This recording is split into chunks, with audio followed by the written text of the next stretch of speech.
Hey everyone, welcome back. It's time for another anime review. And this review is one that I've been meaning to do for a while now. I've been meaning to rewatch this series for a while now. It's actually my favorite shonen ever. And review it, but I just haven't got the time to, except for about a month ago actually. I've been meaning to do these reviews for a little over a month, but this is actually going to include multiple reviews because it's in InuYasha, in case you couldn't tell from the title. I'm going to be doing the original series, first 167 episodes in this one video right here. Then I'm going to be doing the final act in another video, and then all 4 of the movies in separate videos. Alright, so in total there's going to be a total of 6 InuYasha review videos. Alright, so let's get this started then. Well, InuYasha was directed by Masahashi Ikeda and Yasunao Aoki, and written by Katsuyuki Sumisawa, and it was produced by Studio Sunrise, who most people know for Code Geass as well as every Gundam series known to man. And it was licensed by Madman Entertainment, and it originally ran from October 6, 2000 to September 13th, 2004, with a total of 167 episodes in the original series. Alright, now I'm not sure how much of it I'm going to really talk about because there's a lot that goes on within those 167 episodes.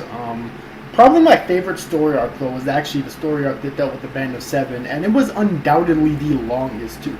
I don't remember exactly how many episodes it lasted, but it lasted for a long time in comparison to the other story arcs in the series. So that's definitely the longest, and it's probably my favorite too. Alright, but anyways though, the plot of InuYasha revolves around our main character.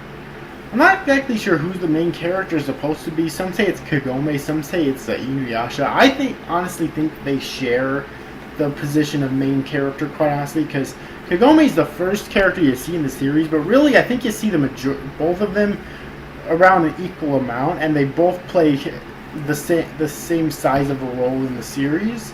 So I really think you could consider them both to be the main characters, really. But that being said, the series starts out with Kagome Higurashi, who lives in some place in Japan. And her family, well, her grandfather rather, is basically the guardian of the Shinto shrine, which is in their backyard. Which, if you don't know, the Shinto religion is basically, I think, it's supposed to be the largest religion in Japan. I'm not exactly too sure how true that is, but I know it's a really big religion in Japan, and it's a Japanese religion that most people end up discussing with me, really, and it's what a lot of things in anime are based on, too. Like, you know, in Naruto, a lot of the things that they talk about is based on things from the Shinto religion, a lot of techniques and whatnot. But anyways, though, the Shinto shrine's in their backyard and they protect it, basically, and watch over it.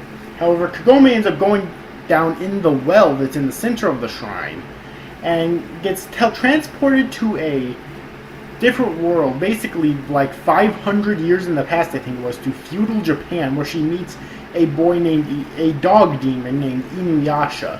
Now, one thing I never understood is that when the series, so supposedly 500 years ago, in the context of this story, demons and priestesses and priests and monks and half demons and all sorts of different things, demon slayers, they all just roam around freely. But in the present day, they didn't. I didn't quite understand that part.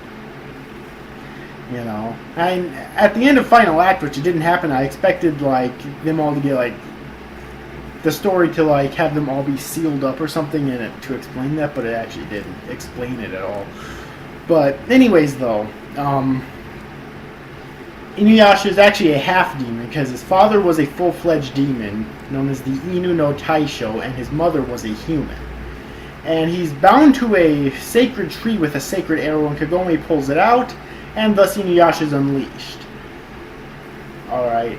And we find out later on that the whole reason that she was able to go to that world in the first place is because inside of her body is what's known as the Shikon no Tama, or the Sacred Shikon Jewel, because she is the reincarnation of the sacred priestess Kikyo, which bound InuYasha to that sacred tree. Alright. And basically InuYasha and Kikyo were lovers at one point, but then because of the spider demon, or spider half demon rather, Naraku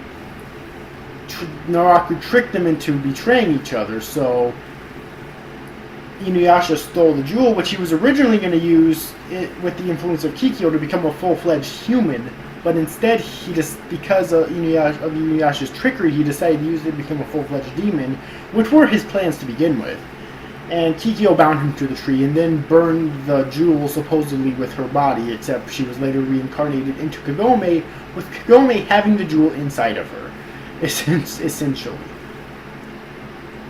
Although the jewel's still around there, but I think it's supposed to be like a replica of the jewel, or maybe the spirit of the jewel that's inside of her, but there was something like that inside of her, which is why she was able to keep going back and forth between her time and the feudal era of Japan.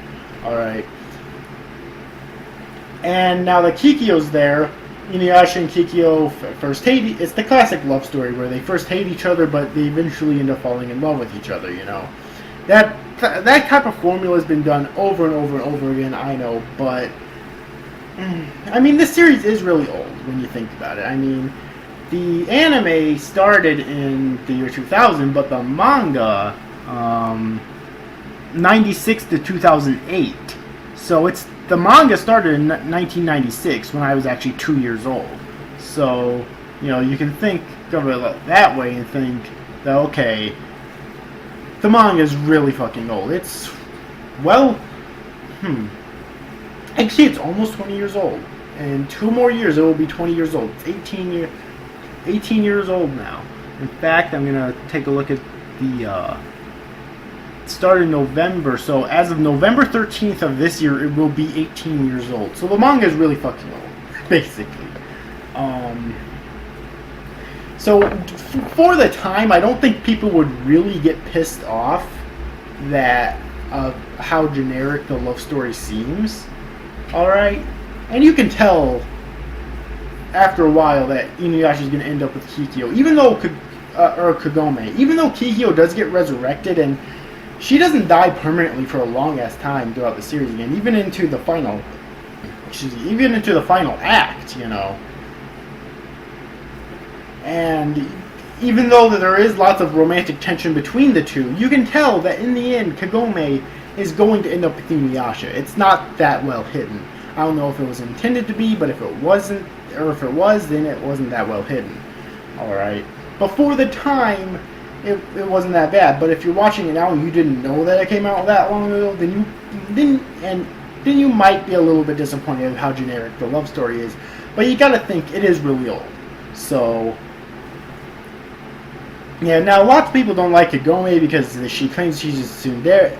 They claim that she's a tsundere, which she kind of is, but compared to how, like, I've seen some tsunderes out there, like, Kagome is tame as fucking shit, honestly. Like, I could point out so many fucking worse tsunderes than her. Don't complain that she is a tsundere, please. She is tame as shit, alright? She really is. So, yeah.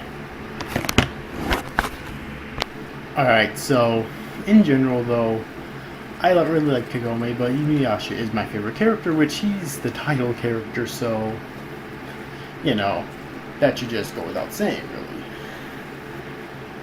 At least it should. Now, in episode 1, or actually it was in episode 1, but they cover it heavily in episode 2, the Kagome shoots an arrow, which basically shatters the Shikon Jewel, so all they have to do is travel around the world for the shards. And that essentially starts their journey. Along the way, they meet up with other travelers, such as the perverse monk Miroku, and the female demon slayer Sango, in which Miroku and Sango end up getting married and having kids by the very end of the series. Sango's little brother Kohaku, which they whom they have to eventually end up saving from Naraku, and as well as the miniature fox demon Shippo, who wields fox magic, and I guess you could say the priestess. What was her name? It was Kikyo's younger sister, who at this point is an old lady, but forget what her name is. But she doesn't really go on many journeys with them, but she does help them out a lot, though. There's others that help them out too, like the bladesmith Totosai, as well as Miyoga. I guess he's a flea who I guess is supposed to be InuYasha's servant, even though Miyoga is kind of a pussy and always runs away from danger and whatnot. Alright, but that's basically the gist of the important characters that are on this, basically considered to be protagonists. And I thought all of them were pretty cool characters. Alright, all of them are unique. Not one character is really the same from another. Too much, you know. Except there are a lot of villains who do seem to be evil just for the sake of being evil, you know, but there are some that do have a little bit more to them. Other characters include InuYasha's elder brother Sesshomaru, who's a full-blooded demon, which means that a full-blooded dog demon, which means that they have different mothers and whatnot, although they do have the same father. Alright, and then there's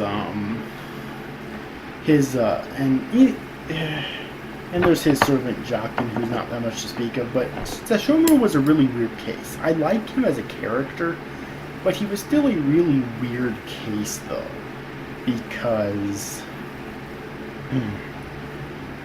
how should I put it? Along the way, actually very quickly, he meets a young human girl named Rin, who for some reason he decides to allow to go on his journey with him and Jakin, even though he previously stated that he despises humans. That's actually the reason that he despises his younger brother InuYasha so much, because InuYasha is a half demon, not a full demon. Alright. And over the course of the series, he does, especially in the final act, he does lament how he really cares for Rin now, and this is a complaint of mine for the plot, because I felt that part was really rushed, and there really was no transition to that whatsoever. It wasn't really focused on that much, and the series is long enough, it definitely could have. Alright, so that's definitely a complaint that I have in terms of the plot right there, but I do like Sesshomaru as a character, and I also like Rin as a character as well. Alright. Other characters, hold on a sec here, include the Band of Seven, which I'm going to a character page now because I don't remember all of their names. God damn it. Band of Seven. There's Kyokotsu, who is the largest of the Band of Seven, but also the weakest. His weapon is his size itself, and he proves to be a formidable foe. There's Jack Kotsu, who's the third in command. He's been a close friend of the leader, Bankotsu, since before the group's formation, and is still the only person Bankotsu actually trusts. And is the only one who actually doesn't, I'm pretty sure, well, I think he's the only one who wouldn't betray Bankotsu, even though most of them do end up betraying him. There's Mukotsu, whose power has to do with poison. There's Renkotsu, who's the second in command of the Band of Seven, who's an expert military engineer and creates explosives and incendiary devices, including a type of flaming oil that he can spew from his mouth. Then there's Ginkotsu, who's a member of the Shinchin Inkai, and was Renkotsu's assumed best friend. And then there's Suikotsu, who has a split personality, Dr. Suikotsu, and then his Band of Seven Suikotsu. And then there's Bankotsu, who is the leader of the Band of Seven, both the youngest and the strongest member of the group. He carries a huge halberd that he names Banryu. though the weapon resembles a large Zanbato, essentially. Alright, and pretty much each of the Band of Seven, except for Bankotsu, are just evil for the sake of being evil. And there's really not much to say. Although Bankotsu, even though he is kind of evil for the sake of being evil, I guess you could say, he still has a huge sense of honor, and he definitely holds respect for anyone who would choose to work for him. And unless he's betrayed, he would never betray his comrades. Unless he's betrayed first. Alright, and that's just a fact right there. Other characters, yes, lots of characters in the series. Other characters include Naraku himself, who's a spider, the main antagonist of the series, and he's a spider demon. Naraku was once a human named Onigumo who was in a cave, burnt all across his body. He couldn't move and he could barely speak. However, Kikyo ended up caring for him sometime before her death, and he ended up growing heavily obsessed and infatuated with her, so he called upon the demons around the area to basically devour him, which created the half-demon known as Naraku. And he also has several incarnations. There's Kana, who has like this mirror as her power. I forget exactly. She carries a demonic mirror that can steal souls of those reflected in it. And there's Kagra, who has the power of the wind. There's Goshinki, who's basically a giant, a large purple-skinned demon with red eyes and two horns extending from its head. And there's Juromaru. There's a, hold on a sec here. Yeah, he pretty much just has the power to morph his body and whatnot. That's essentially his power. Then there's Kagiromaru. There's Muso. There's the infant, and when the infant was killed, one half of it turned into the infant again, and the other half turned into Hakudoshi. And then there's Byakuya of the dreams, and there's Moriomaru. Alright, so those are all 10 of Naraku's all 10 of Naraku's incarnations. Pretty much, not many of them are much to speak of. Again, all of them are really just evil just for the sake of being evil. The only really interesting one, I think, was Kagura, who actually didn't want to serve Naraku, although Naraku had each one of their hearts, and if he squeezed their hearts, that would actually cause them pain, and it could possibly kill them, so they couldn't disobey him, essentially. But she actually did want to break away from Naraku if at all possible. And her death was actually kind of sad, believe it or not. Alright. And I think that's pretty much all the characters that I really need to talk about in this series, though, but I thought that all the characters were really well to put together, even though the majority of the villains, and I mean the vast majority of the villains, were pretty much just evil for the sake of being evil. I still thought that they were all well put together. In general, each one of them were different in some way, shape, or form. Alright. So, that being said, let's talk about the animation. The animation is quite amazing, I have to admit. Granted, this is was a mainstream shonen. Even though the manga didn't actually run in Shonen Jump, it was a mainstream shonen, which means there are times when the animation did dip, despite it being from Sunrise. But where it counts, the animation was amazing. It didn't really disappoint me too much, I honestly don't think. Alright. So that being said, the art was also very enjoyable. All the character designs looked different. Nothing looked too generic, at least for the time. Alright. And now let's talk about I did watch this dub, of course, and for what it's worth, the voice acting I thought was really good. It could have been better at certain points, but for the most part, I thought that they did a pretty damn good job compared to other dubs that came out during that time. Alright. So, now, then there's the music, which all of the tracks inside the actual anime itself I thought were really good and actually very memorable. Oh, and I really loved all the openings and endings. I can't remember exactly what all of them are right now. I know one of them was like, one of the endings was like My Will by Dream, which is a really good song, and then there was Come My Way by, I forget who sings that song, but that's also a really good theme. And the first opening was I Want to Change the World by V6, which is a really good song. And there's